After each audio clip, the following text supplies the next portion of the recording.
أعوذ بالله من الشيطان الرجيم بسم الله الرحمن الرحيم أولما أصابتكم مصيبة قد أصبتم مثليها قلتم أن هذا قل هو من عند أنفسكم إن الله على كل شيء قدير۔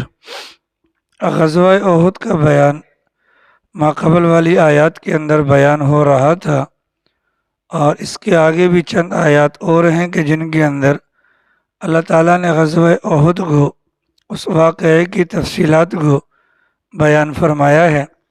درمیان میں مال غنیمت کے متعلق ایک بڑی چادر تھی، ایک بڑی شال تھی کہ جس کا پتہ نہیں چل رہا تھا، تو معاذ اللہ منافقین کہنے لگے کہ یہ محمد الرسول اللہ نے چرائی ہوگی۔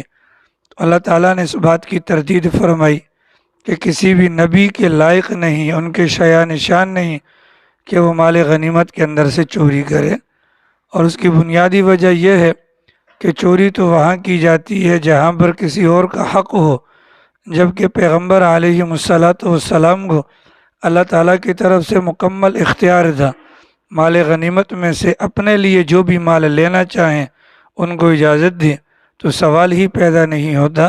چنانچہ اسی کے بعد اللہ تعالیٰ نے پیغمبر علیہ السلام کی ذات مبارکہ کو بیان کیا کہ پیغمبر کا وجود ایمان والوں کے لیے اللہ تعالیٰ کی طرف سے بڑا احسان ہے، اور پیغمبر کی ذمہ داریاں ہیں، ان ذمہ داریوں کے اندر ایک تزکیہ نفس بھی ہے۔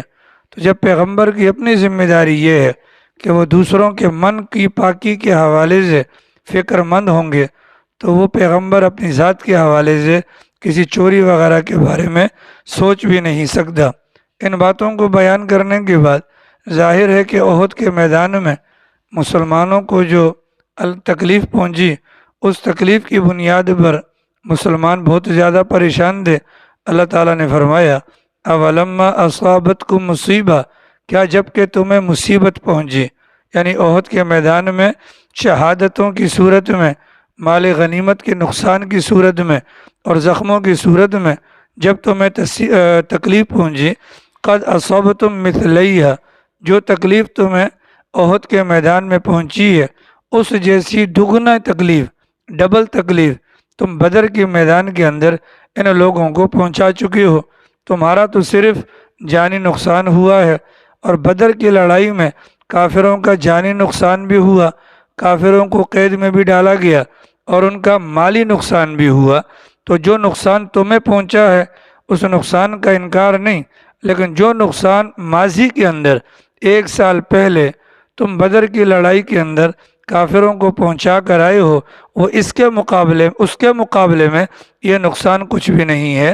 اب جب کہ احد کی لڑائی کے اندر تمہیں نقصان پہنچ گیا، قلتم ان ھذا، تو تمہاری زبان پر یہ جملہ آ گیا ہمیں نقصان کیوں پہنچا، یا یہ نقصان کیسے ہو گیا، یا یہ معاملات کہاں سے ہو گئے۔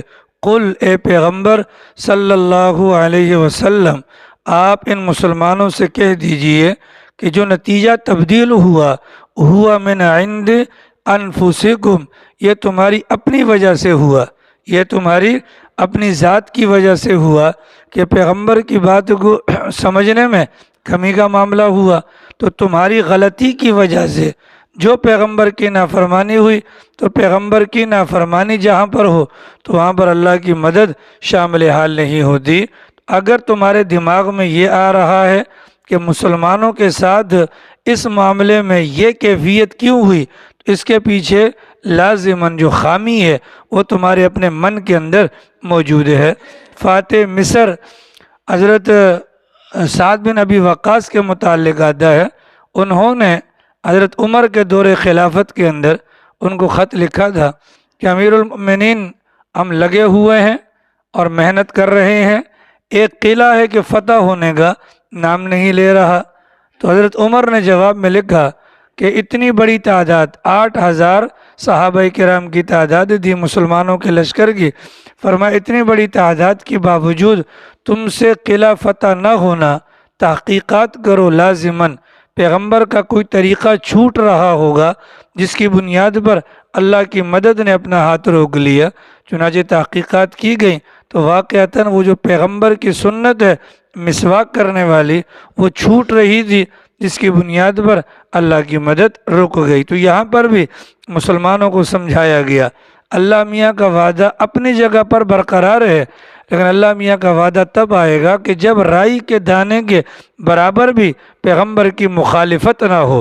احد کی لڑائی کے اندر مخالفت نہیں دی، نافرمانی نہیں دی، تو اللہ تعالیٰ کی مدد دونوں ہاتھوں سے شامل حال دی۔ اللہ تعالیٰ نے پہلے فرشتے 1000، پھر فرشتے 3000 اور پھر 5000 کا وعدہ بھی کر دیا۔ تو وہ سارے معاملات جو وہاں پر تھے، یہاں پر بات کے سمجھنے میں غلطی ہو گئی۔ تو ان اللہ علی کل شیء قدیر کہ جب کسی بندے سے پیغمبر کی مخالفت ہوتی ہے تو اللہ کی ذات اس بات پر قادر ہے کہ جیتے ہوئے میدان کو اللہ ہار کے اندر تبدیل کر دے، اور اللہ تعالیٰ خوشی کو غمی کے اندر تبدیل کر دے۔ وما اصابکم یوم التقى الجمعان، بدر احد کی لڑائی کے اندر دونوں فریقوں کے آمنے سامنے آنے کے موقع پر اے مسلمانوں کی جماعت، جو تمہیں تکلیف پہنچی ہے وہ تکلیف تمہیں کافروں نے نہیں پہنچائی، بلکہ اس تکلیف کے پیچھے فبإذن اللہ اللہ کی مرضی شامل حال دی۔ اللہ کی مرضی تھی، اللہ نے کافروں کو غالب کر دیا۔ اللہ کی مرضی نہ ہوتی تو کافر کبھی بھی غالب نہ آتے۔ وَلِيَعْلَمَ الْمُؤْمِنِينَ، ایک تو یہ جو تکلیف پہنچی ہے اللہ کی مرضی سے پہنچی ہے، اور تکلیف پہنچانے کا مقصد تاکہ اللہ کی ذات ظاہر کر دے، تاکہ اللہ کی ذات ظاہر کر دے، دکھلا دے ایمان والوں کو۔ اس لیے کہ جب انسان پر حالات آتے ہیں تو اچھے اور برے کا، خالص اور کھوٹے کا پتہ تبھی چلتا ہے۔ اب بدر کی لڑائی کے اندر معاملات کیا ہوئے؟ اب یہاں پر منافقین ساتھ تھے، تو اللہ تعالیٰ نے قیامت تک لوگوں کو دکھلانا تھا کہ ایمان والے کہاں تھے اور منافق کہاں تھے۔ وَلِيَعْلَمَ الَّذِينَ نَافَقُوا، تاکہ اللہ تعالیٰ ان لوگوں کو بھی دکھا دے جو منافق ہیں، جو کیا ہیں؟ منافق ہیں۔ اب جب بدر کا نتیجہ سامنے آ گیا کہ 313 نے اس زمانے کی سپر پاور کو مات دے دی، تو منافقین بھی مسلمانوں کے ساتھ ساتھ اپنی جان کے دفاع کے لیے اور مال غنیمت کے حصول کے لیے، اپنے دنیاوی مفادات کے لیے مسلمانوں کے ساتھ ہیں۔ تو اللہ تعالیٰ نے کھرا کھوٹا الگ کرنے کے لیے احد کے میدان کے اندر سختی کے اندر مبتلا کیا۔ وَقِيلَ لَهُمْ، اور کہا گیا ان سے، کن سے؟ منافقین سے، تعالوا، آئیے، تعالوا، آئیے، قاتلوا فی سبیل اللہ، اللہ کے راستے میں جہاد کیجئے، اللہ کے راستے میں لڑیے۔ چلو لڑ نہیں سکتے ہو، ہم نے لڑائی شروع کر دی ہے، اب ادفعوا، تو ہمارا دفاع ہی کر لو۔ لڑ نہیں سکتے ہو، میدان میں جانے کی ہمت نہیں ہے، تو کم سے کم دفاعی پوزیشن پر آ جاؤ۔ قالو، تو وہ جو منافق لوگ تھے انہوں نے تو یہی سمجھا کہ 70 مارے گئے، سارے باقی زخمی ہیں، کافر ان کو تہس نہس کر دیں گے۔ انہوں نے تو یہی سمجھا کہ یہ مسلمانوں کا وجود ختم ہو جائے گا۔ اس بنیاد پر منہ چڑھا چڑھا کر کہنے لگے لَوْ نَعْلَمُ قِتَالًا لَاتَّبَعْنَاكُمْ، اے مسلمانوں اگر ہم اس لڑائی کو لڑائی سمجھتے تو ہم تمہارے ساتھ چلتے۔ یہ کوئی لڑائی ہے؟ یہ کوئی لڑائی ہے کہ تمہارے 700 بندے ہیں، ادھر 3000 ہیں، تمہارے پاس اسباب نہیں، ان کے پاس ڈھیر ہیں؟ تو یہ تو لڑائی تو نہیں ہوئی، یہ تو خود اپنے آپ کو آبیل مجھے مار والا چکر ہوا، یعنی اپنے آپ کو موت کے منہ میں دھکیلنے والی بات ہوئی۔ اللہ تعالیٰ ان لوگوں کے متعلق جن کا یہ نظریہ تھا کہ یہ لڑائی لڑائی نہیں ہے، یہ لڑائی لڑائی نہیں ہے، اللہ تعالیٰ ان لوگوں کے دماغ اور دل کی کیفیت کو بیان فرماتے ہیں۔ ہم للکفر، یہ بات کہنے والے اس دن جب بات کہہ رہے تھے، ہم للکفر یومئذ اقرب منہم للایمان، ایمان کی بنسبت یہ کفر سے زیادہ قریب تھے، یہ کفر سے کیا تھے؟ زیادہ قریب تھے۔ اسی بنیاد پر ان کی زبان پر یہ بات آئی۔ یقولون، اللہ تعالیٰ فرماتے ہیں یہ لوگ کہتے ہیں بافواہہم، اپنے منہ سے، ما لیس فی قلوبہم، وہ بات جو ان کے دل کے اندر نہیں ہے۔ منہ سے کیا کہہ رہے ہیں؟ اگر ہم لڑائی سمجھتے تو چل پڑتے، لیکن دل کے اندر کیا ہے؟ دل کے اندر کفر بھرا ہوا ہے، دل کے اندر کیا ہے؟ کفر بھرا ہوا ہے، کہ جس کی بنیاد پر اس قسم کے واویلے مچا کر اپنی سیفٹی کے طور پر، اپنی سیفٹی کے طور پر ایک سیاسی بیان دلوا دیتے ہیں، ایک سیاسی بیان دلوا دیتے ہیں، ٹھیک ہے۔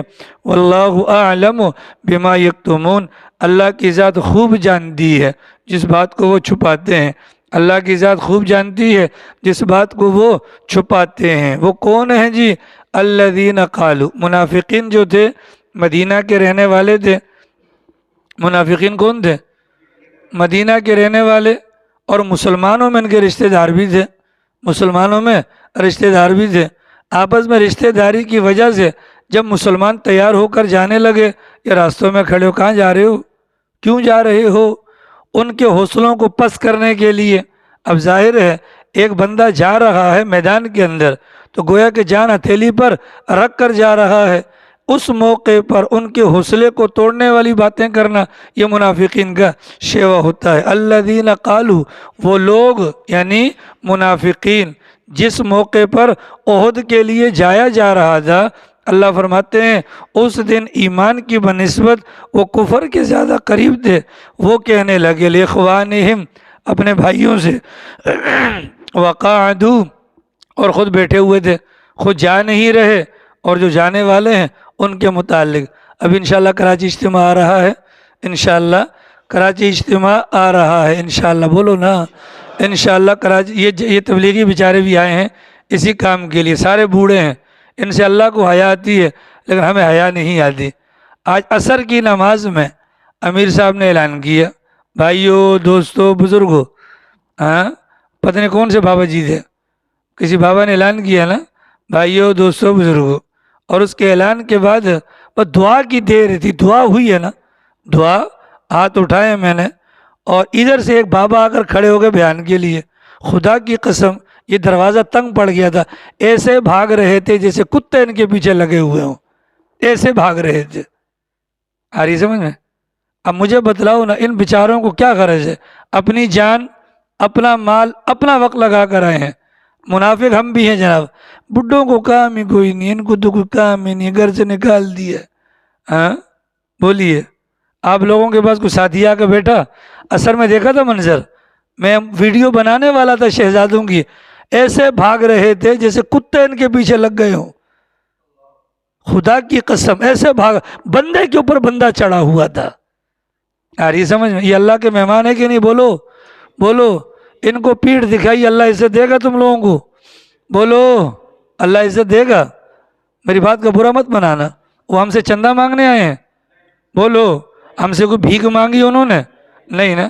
اب جب کراچی اجتماع کے اندر ایک ماحول ہوتا ہے، الحمدللہ تلاوتیں ہو رہی ہیں، نمازوں کا اہتمام، ذکر و اذکار، ہر بندے کا دل نرم ہوتا ہے، اور بہت ساری خلق خدا ارادے لکھواتی ہے، کوئی چلے کے لیے، کوئی 4 مہینے کے لیے، تو ہمارے جیسے منافق، یار تو چلا جائے گا پیچھے تیرے گھر کا کیا بنے گا؟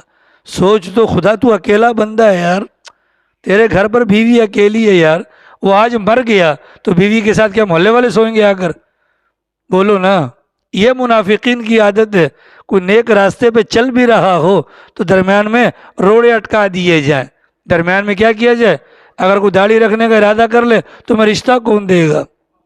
کوئی داڑھی رکھنے کا ارادہ کر لے تو میں رشتہ کون دے گا؟ کوئی اگر شلوار کے پانچے اوپر اٹھانے لگ جائے، یار لوگ کیا کہیں گے؟ یہ ہماری سوسائٹی کا بندہ نہیں ہے۔ تو در حقیقت یہ منافقوں کی نسل ہے جو آج ہمارے اندر گھسی ہوئی ہے، ٹھیک ہے؟ برا مت بنائیے گا۔ شیطان کا نام سنا؟ شیطان کا، شیطان، شیطان، شیطان ہے نا، شیطان، شین یا طا نون، شیطان، ٹھیک ہے؟ اس کا مطلب آتا ہے اللہ کی رحمت سے دور، اللہ کی رحمت سے دور۔ اور ہم کیا کہتے ہیں جب مؤذن کہتا ہے یا کوئی بھی بندہ کہتا ہے اللہ اکبر، تو شیطان اس کلمے کی وجہ سے ہوا خارج کرتے ہوئے تیزی سے بھاگتا ہے، ایسا ہے نا؟ یہ ہمارا ایمان ہے، شیطان بھاگتا ہے۔ تو سوال یہ ہے، اگر شیطان ایک مرتبہ اللہ اکبر کہنے سے بھاگ جاتا ہے، اتنے سارے مقتدی ہوتے ہیں، یہ تکبیر تحریمہ میں اللہ اکبر کہتے ہیں، تو پھر ہمیں نماز میں سکون ہونا چاہیے نا، نماز میں سکون ہونا چاہیے نا، دل لگنا چاہیے۔ شیطان تو بھاگ گیا لیکن اس کے باوجود ہمیں نماز میں سکون نصیب نہیں ہوتا، وجہ کیا ہے؟ یہ شیطان جو بھاگتا ہے نا، یہ وہ شیطان ہے جو جنات کی نسل میں سے ہے، البتہ اس کی اولاد جو انسانی شکل میں ہے وہ ہمارے درمیان موجود ہوتی ہے۔ ہاں، وہ ہمارے درمیان کیا ہوتی ہے؟ کیونکہ شیطان نے ان پر محنت کی ہوتی ہے، وہ آ کر صف کے اندر کھڑے ہو جاتے ہیں، کبھی ان کو ڈکار آ جائے گی، کبھی ان کا موبائل بچ جائے گا، کبھی ان کو چھینک آ جائے گی، کبھی وہ کسی بچے کے ساتھ چھیڑ خانی کریں گے۔ میں نے جمعے کے اندر کہا تھا کہ چھوٹے بچوں کے ساتھ زیادتی نہ کریں۔ آج ایک اور مسئلہ سن لیں، یہ چھوٹا بچہ جو نابالغ ہے، چھوٹا بچہ جو نابالغ ہے، اور ہمارے شہزادے آ کر ان بچوں کو کھینچتے ہیں، مارتے ہیں۔ یہ چھوٹے بچے پر اگر ہاتھ اٹھا لیا، یہ چھوٹے بچے پر اگر ہاتھ اٹھا لیا، یہ حرام ہے۔ یہ کیا ہے؟ حرام ہے۔ اگر یہ بچہ معاف بھی کر دے تو معاف نہیں ہوگا، یہ بچہ معاف بھی کر دے تو بھی معاف ہو۔ چلو بالغ کو اگر آپ نے مارا ہے آپ اس سے معافی مانگ لیں، لیکن جو نابالغ بچے ہوتے ہیں ان پر آ کر پیچھے ہاتھ سیدھے کر رہے ہوتے ہیں، ان پر آ کر کیا کر رہے ہوتے ہیں؟ ہاتھ سیدھے کر رہے ہوتے ہیں۔ ان نابالغوں پر غصہ اتار کر ماحول خراب کر دیا نہیں کیا؟ بھائی مسجد میں آئے ہو، حضرت عثمان کی سنت کو زندہ کرو۔ مسجد میں آتے تو غشی کھا کر گر جاتے، اللہ کے پاس اللہ کے سامنے کھڑا ہونے کا وقت ہوا چاہتا ہے۔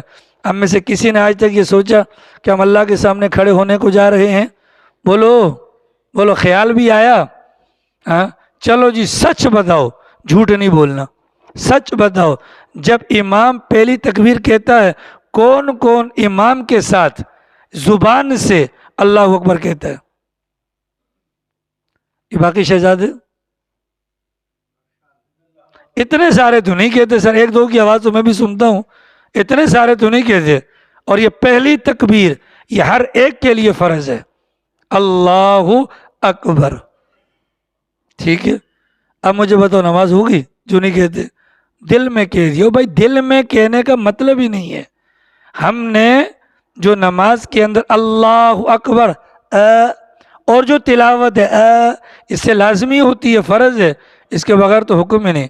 جب زبان ہلا کر سجدے کی آیت پڑھیں گے تو واجب ہوگا، اور اگر دل میں 100 مرتبہ پڑھتے رہیں کوئی سجدہ واجب نہیں ہوتا۔ آ رہی سمجھ میں؟ تو یہ معاملات اس زمانے کے منافق وہ تھے، آج کے زمانے کے اندر ہماری بھی عادتیں وہی ہیں، ہم دین کے راستے میں چلنے والوں کے راستے میں رکاوٹ بنتے ہیں۔ وقعدوا، خود جاتے بھی نہیں ہیں، خود جاتے بھی نہیں ہیں۔ تو تبلیغ کے اندر چلہ لگانا فرض ہے، بولو 4 مہینے لگانا فرض ہے، لیکن اپنی اصلاح کرنا فرض ہے۔ لا الہ الا اللہ محمد الرسول اللہ، جس محمد کا کلمہ پڑھتے ہیں ان کی ذمہ داریاں 4 تھیں۔ نمبر 1 تلاوت کلام پاک، نمبر 2 تزکیہ نفس، اپنی اصلاح کرنا، اپنی اصلاح کرنا۔ اپنی اصلاح گھر پر تو آج تک نہیں ہوئی، سب کی داڑیاں مونچھیں آ گئی ہیں، بچوں کے بچے ہو گئے ہیں، اصلاح ہوئی ہے؟ بولو اصلاح ہوئی ہے؟ تو پھر کیا کریں؟ اصلاح تو فرض ہے سر، نہ جاؤ تبلیغ میں لیکن کوئی طریقہ تو اختیار کرو اصلاح کا۔ ہاں، پرسوں ترسوں میں نے اعلان کیا تھا، قاری صاحب کتنے بندوں نے قرآن پڑھنا شروع کیا؟ ماشاء اللہ، ٹھیک ہے، یہ اصلاح کرنا چاہتے ہیں تو خدا را آگے کراچی اجتماع آ رہا ہے، آگے کیا ہے؟ اب یہ سوال ہے ہم قرآن پڑھنا کیوں نہیں چاہتے؟ اللہ میاں کی کتاب سے ہمیں محبت نہیں ہے یا اللہ کی کتاب ہمیں اپنے قریب نہیں آنے دیتی؟ یہ سوچئے گا، ہم نہیں پڑھنا چاہتے یا یہ کتاب ہمیں اپنے قریب آنے نہیں دیتی؟ خدا کی قسم سوچئے گا، میرے اس پر کوئی وہ نہیں ہے، اب پڑھو پڑھو نہ پڑھو نہ پڑھو، ہمیں کیا اعتراض ہے؟ سوال یہ سوچئے گا ہم قرآن پڑھنا نہیں چاہتے یا قرآن ہمیں اپنے آپ کو پڑھنے نہیں دیتا؟ حضرت عثمان کی روایت ہے نا، حضرت عثمان فرمایا کرتے تھے کہ جس بندے کی زندگی کے اندر گناہ نہیں ہوتے اس کا دل قرآن کی تلاوت سے نہیں بھرتا۔ تو میرا اور آپ کو تو کھولنے کو دل نہیں کرتا، ہم تو ابو جہل سے بھی بڑے کافر ہو گئے، اس لیے کہ ابو جہل بھی قرآن سننے کے لیے رات کے اندھیرے میں پیغمبر کا قرآن سنا کرتا تھا۔ ہم نے قرآن کو کیا بنا؟ گھر کی لونڈی؟ ہاں، قرآن کو ہم نے کیا بنا؟ یہ اللہ میاں کا کلام ہے۔ کس کا کلام ہے؟ اس بنیاد پر کہا گیا کہ اگر تم ناپاک ہو چھوٹی والے وضو استنجے والی، اس کو ہاتھ بھی نہیں ٹچ کرنا، ہاں، اور اگر بڑی والی ناپاکی ہے تو زبان سے بھی مت پڑھنا کیونکہ تم گندے ہو۔ ہاں، اب گندا آدمی نہیں پڑھتا قرآن، ہم قرآن کے قریب کیوں نہیں جا رہے ہیں؟ ہم پاک ہیں؟ بولو، ہم پاک ہیں؟ سوچئے گا، تھوڑا نہیں پورا۔ وقعدوا، گھر پہ خود بیٹھے رہتے ہیں، لو اطاعونا، اور پیچھے سے باتیں کیا کرتے ہیں جو اللہ کے راستے میں جاتے ہیں ان کے متعلق، لو اطاعونا، اگر یہ جانے والے ہماری بات مان لیتے، ما قتلوا، تو قتل نہ کیے جاتے، ما قتلوا، قتل نہ کیے جاتے۔ قل، اے پیغمبر صلی اللہ علیہ وسلم، یہ جو پیچھے بیٹھ کر ماسیوں کی طرح باتیں کر رہے ہیں بڑی بڑی، ہماری مان لیتے تو یہ نہ ہوتا، آپ ان سے فرما دیجئے، اچھا میدان کے اندر تم موت کو یقینی سمجھتے ہو کہ جو میدان میں جائے گا وہ مرے گا، فَادْرَؤُوا عَنْ أَنفُسِكُمُ الْمَوْتَ، اپنے اوپر سے موت کو ٹلوا کر دکھا دو۔ ہاں، تم تو نہیں گئے تھے تو پھر تمہیں مرنا تو نہیں چاہیے، اب تم اپنے مقام پر ہو، پھر تمہیں موت نہیں آنی چاہیے، اپنے اوپر آئی ہوئی موت کو ٹلوا کر دکھا دو، ان کنتم صادقین، اگر تم اپنی اس بات میں سچے ہو جو اپنے رشتہ داروں کو کہتے ہو، اگر ہماری مان لیتے تو مارے نہ جاتے۔ وَلَا تَحْسَبَنَّ الَّذِينَ قُتِلُوا، اور اللہ نے مزید ان کی فضیلت کو بیان فرمایا کہ جو اللہ کے راستے میں مر گئے وہ مرنا نہیں ہے، وہ مرنا نہیں، ان کو تو گمان بھی نہیں کرنا۔ یہ زبان ہے نا، زبان سے جو بول نکلے گا اس کو کہنا کہتے ہیں، اور ایک دماغ کے اندر خیال لانا اللہ نے منع کیا نہیں۔ جو ہمارے راستے میں چلے گئے نا، اب اس کے بعد ان کی جان گئی تو جان جانے والوں کو مردہ بھی مت کہنا، گمان بھی نہیں کرنا۔ وَلَا تَحْسَبَنَّ الَّذِينَ قُتِلُوا فِي سَبِيلِ اللَّهِ أَمْوَاتًا، مردہ خیال بھی مت کرنا، مردہ خیال بھی مت کرنا، بل احیاء، بلکہ وہ کیسے ہیں؟ زندہ ہیں۔ بلکہ وہ کیسے؟ تو یہ تبلیغ والے بھی تو اللہ کے راستے میں ہے کہ نہیں ہے؟ بولو، اللہ کے راستے میں نا، تو ٹھیک ہے، مجاہد نہیں بن رہے ہو تو کم سے کم جماعت میں چلے جاؤ۔ کس کس کا ارادہ ہے؟ اچھا ہاتھ نیچے کرو، اللہ کو حاضر ناظر جان کر بتاؤ، نماز کے اندر کتنے فرائض ہیں اور کس کس کو یاد ہے؟ اون رامی، لیکن جماعت میں نہیں جائیں گے، موت آ جائے گی، ٹھیک ہے، جماعت میں نہیں جائیں گے۔ اچھا جی، قرآن کریم کے اندر کتنی صورتیں ہیں، کس کس کو پتہ ہے؟ یہ باقی ماشاءاللہ سارے ہیں، امریکی بیٹھے ہوئے ہیں نا، یہ اسرائیلی بیٹھے ہوئے ہیں، برا مت منائیے گا میری بات کا، یہ فرائض ہیں۔ اچھا بھائی یہ بتلاؤ، ہمارے نبی انسان تھے یا فرشتہ تھے؟ کس کس کو پتہ ہے کہ ہمارے نبی فرشتہ تھے؟ ہاں، یہ پرسوں پتہ چلا ہے نا، اس سے پہلے تو نہیں پتہ تھا۔ تو جو پہلے بچے جو سارے پیدا وہ کہاں گئے؟ برا مت بنائیے گا، یہ ضرورت ہے، ٹھیک ہے، یہ کیا ہے؟ ضرورت ہے۔ لال خان کیا ہے؟ یہ ضرورت ہے۔ ہاں، وضو کے اندر فرائض کس کس کو پتہ ہے؟ باقی برا مت بنائیے گا، یہ بڈھے پاگل نہیں۔ بابا جی کھڑے ہو، بابا جی کھڑے ہو، آپ کھڑے ہو، سارے بوڑھے کھڑے ہو جو، سارے بوڑھے، ان کو شاید شرم آ جائے ہم لوگوں کو، سارے کھڑے ہو جو بوڑھے۔ یہ کہاں سے آئے بھائی؟ کہاں سے آئے ہیں؟ دیر سے آئے، ہائے ہائے، یہ سفید داڑیاں لے کر ان سے رب کو حیا آئی ہے، رب کو حیا آئے گی، لیکن ہم میں سے کسی کو حیا آئی ہے؟ بیٹھ جائیں ہیں۔ ان کو بڑھاپے میں کس چیز نے مجبور کیا؟ اللہ کی محبت نے، دین سیکھنے کے جذبے نے۔ یہ خوش نصیب ہے، ان کو بڑھاپا مل گیا، ہماری کوئی گارنٹی ہے بڑھاپا ملے گا؟ بولو، تو کیا جاہل ہو کر ہی مریں گے؟ اس حالت میں یہ لوگ جس جذبے کے تحت نکلے ہیں، خدا کی قسم اگر نہ سیکھنے کر بھی اگر یہ مر گئے، انشاءاللہ سیکھے ہوئے کے ساتھ ان کا اللہ حشر فرمائے گا۔ تو ہمارے پاس موقع ہے کہ نہیں؟ کراچی اجتماع کب آ رہا ہے؟ کس کس کو پتہ ہے؟ سچ سچ بتانا۔ ہاں، آج کون سی تاریخ ہے؟ ہاں، 31۔ ارادہ ہے انشاءاللہ؟ بولو کس بات کا؟ جائیں گے صبح رات کو آ جائیں گے، یہی ارادہ ہے؟ نہیں یار، دعا میں جائیں گے۔ عجیب بےہودگی والی بات ہے یار، عجیب بےہودگی نہیں ہے، مطلب میں کرے کوئی بھرے کوئی، ہم کتنے لینڈ لورڈ ہیں یا معاذ اللہ میاں کے رشتہ دار لگتے ہیں کہ محنت کریں وہ لوگ جو پہلے جا کر 3 دن تک ہم جائیں پکی ہوئی دیگ کو کھانے کے لیے، اللہ جی ہم بھی ہیں، اللہ جی ہم بھی ہیں۔ اللہ میاں کو ایسی دعاؤں کی ضرورت نہیں ہے، برا مت منانا، برا مت منانا، دعا عبادت کا مغز ہے۔ تو یہ جو دعا نماز کے اینڈ میں مانگتے، پہلے مانگ لیا کریں، کیا ضرورت ہے؟ برا مت بنے گا. کراچی اجتماع میں جائیں گے؟ کب؟ دعا میں انشاءاللہ. کب جائیں گے؟ ہاں ہاں انشاءاللہ. ٹھیک ہے. اور پھر واپس گھر آئیں گے. جن کو فرائض کا پتہ نہیں ان کے لیے گھر واپس آنا حرام ہے، کیونکہ وہ فرض کو چھوڑ رہے ہیں. ٹھیک ہے. جن کو قرآن پڑھنا نہیں آتا، 10 صورتیں تو باباؤں کو بھی آتی ہے نا. کوئی ہے مائی کا لال اس مجمع میں جس کو 10 صورتیں آتی ہیں ہاتھ کھڑا کرے؟ باقیوں کو 4 مہینے لگے ہیں، ان بابوں کو تو ماشاءاللہ لگے نا. اتنا فائدہ تو ہوگا. 10 صورتیں بولو، فائدہ ہوا کہ نہیں ہوا؟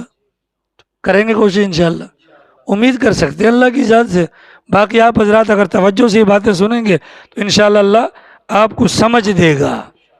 ہم میں سے کوئی بندہ بھی یہ نہ سمجھے کہ نہیں یہ بات فلانے کی نہیں، بات میرے لیے ہو رہی ہے. ٹھیک ہے. جی ہاں. اللہ کیا فرماتے ہیں؟ بل احیاء، وہ زندہ ہیں. وہ کیا ہیں؟ زندہ ہیں. کہاں پر ہیں؟ عند ربہم، اپنے رب کے پاس ہیں. اور کیا کر رہے ہیں؟ یرزقون، کھا پی رہے ہیں. کیا کر رہے ہیں؟ کھا پی رہے ہیں. کیا کر رہے ہیں؟ کھا پی رہے ہیں. فرحین، کس حالت میں؟ بڑے خوش ہیں. بڑے خوش ہیں. کیوں؟ بما آتاہم اللہ من فضلہ، اس چیز کی بنیاد پر جو اللہ نے اپنے فضل سے ان کو دی ہے. مطلب اعزاز، مطلب اعزاز. وَيَسْتَبْشِرُونَ، اور بڑے خوشی کے اندر ہیں. پیچھے والے جو رہ گئے ان کے متعلق دعائیں مانگتے ہیں، خدا ان کو بھی شہید کر تاکہ یہ بھی ہمارے پاس پہنچ جائیں کہ لا خوف علیہم ولا هم یحزنون، ان کو کوئی خوف نہ ہو اور ان کو کوئی غم نہ ہو. یستبشرون بنعمت من اللہ وفضل، اس بات پر بھی خوش ہیں اللہ کی نعمت ان کو مل گئی. اللہ کی نعمت ان کو مل گئی اور اللہ کا فضل ان کو مل گیا. اور اس بات پر بھی خوش ہیں اللہ تعالیٰ ایمان والوں کے اجر کو ضائع نہیں کرتا. تو خلاصہ اور لب لباب، اللہ کے راستے میں جو جان جاتی ہے وہ جان جاتی نہیں ہے، وہ جان باقی رہ جاتی ہے. وہ جان کیا ہو جاتی ہے؟ باقی رہ جاتی ہے.